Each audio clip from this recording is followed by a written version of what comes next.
For more on where the votes stand, let's bring in hockey all-star, Minnesotan whip, Tom Emmer. Tom, good to see you. Thanks for joining us.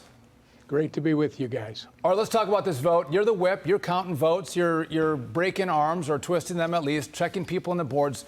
Where do you stand with the vote? Hakeem Jeffries said the Republicans have to deliver 150 votes. Do you have that, and will you need that? Well, first off, Sean, great to see that you have made something out of your life since leaving Congress.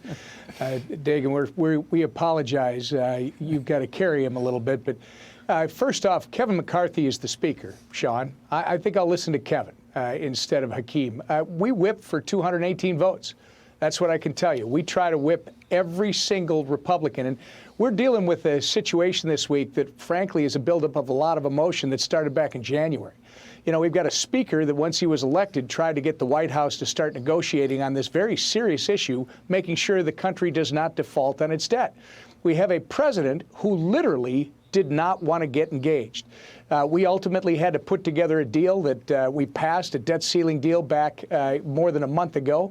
They didn't believe we could pass it, and then they still drag their feet, Sean. And the problem we have is they finally decided to come to the table. They did it over a holiday weekend when people are celebrating the men and women and their families who gave the ultimate sacrifice for our families. And you know this well because you experienced it. Everybody got a call then that they had to get on a plane and get back to Washington, D.C. when they were already scheduled to be working their districts for the entire week. They came back in on Tuesday, and it's been an education process, but a good one. There's a great deal of caterwauling, though, from many of your fellow Republican congressmen and women. And already at least one, Congressman Ken Buck, has floated using the motion to vacate, which would force a vote to remove Kevin McCarthy as Speaker of the House. What are you hearing about that? Is that a possibility that Speaker McCarthy loses his job? The greatest thing about this conference, and I think Sean Duffy will remember, Dagan, I don't think Democrats are used to having the diversity of thought, the different ideas. We've got 222 members. They're all unique. They all have their own perspective, and they can all talk about and say whatever they want. They can take whatever action they want. Our job is to make sure that they have all the facts, they have the information they can, that they can represent the people who put them in Congress to the best of their ability, and they can be that voice. When it comes to going forward, we're going to focus on what we've been doing since the beginning of the year, and don't underestimate Kevin McCarthy. People continue to underestimate Kevin McCarthy every single week, and all he has done with this new Republican majority is deliver, and I expect that to continue. You know, I don't love the deal, Tom. I don't, but I also understand the art of the possible. What can you negotiate with people who absolutely disagree with you? They don't want to cut spending. So I do get that, and I would agree with you. Kevin McCarthy has shocked people at how effective he's been. That you guys actually passed the first volley of a debt limit increase was incredibly impressive. I would just note, I'm going to switch topics on you, but what you did to me is you never answer my question. You're very astute. You didn't answer mine either. If you have the votes or not, you're saying a lot of words, but you're not giving me the answer whether you have the votes, and maybe we'll come back to that before we let you go. But I want to switch to this because Republicans, they've been trying to get to the bottom of the alleged bribery scheme involving Joe Biden, but they're hitting a roadblock with the FBI. The agency has been refusing to hand over key documents. Congressman James Comer weighed in earlier on the evening edit. Check this out.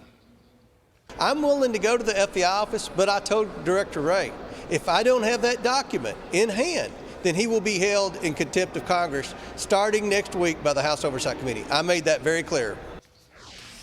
This morning, fired FBI director gave 2 cents on people claiming the agency has become too political. This is Rich. Watch this.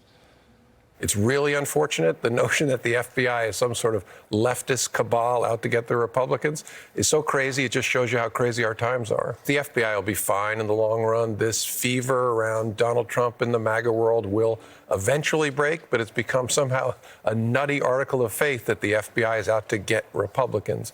If you'd asked people 20 years ago whether that would someday be the accusation, they'd say that's nuts. It's nuts, but it will pass. James Comey talking to the size of an audience of a podcast there. What do you think of the House trying to get this document from the FBI? Will you get it, or if not, will you hold Christopher Wray accountable? Oh, no. The House is going to get what it's rightfully entitled to under that subpoena.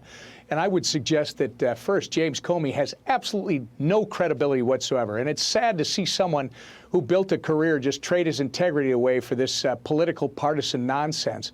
And Christopher Wray, Director Wray's got to remember who he works for. He works for Congress, and he will be answering to Congress. And if he's not going to do what he's legally required to do, then Jamie Comer has no other choice, as you know, but to follow through on that contempt action. Do you have the votes? We always have the votes, Dagan, always. We whipped for 218. We are going to pass this bill tonight. You just watch. Do you have at least 150, Tom? We are going to pass this bill tonight, Sean. We are going to pass it, and we are going to whip every single Republican. We're going to pass this, hopefully, with Republican votes. Well played. A man you don't want to mess with, Tom Emmer, especially when he's whipping you on votes. Tom, thanks for joining us on The Bottom Line. Good to see you. Appreciate it. Thank you both. All right, what's happening to America's youth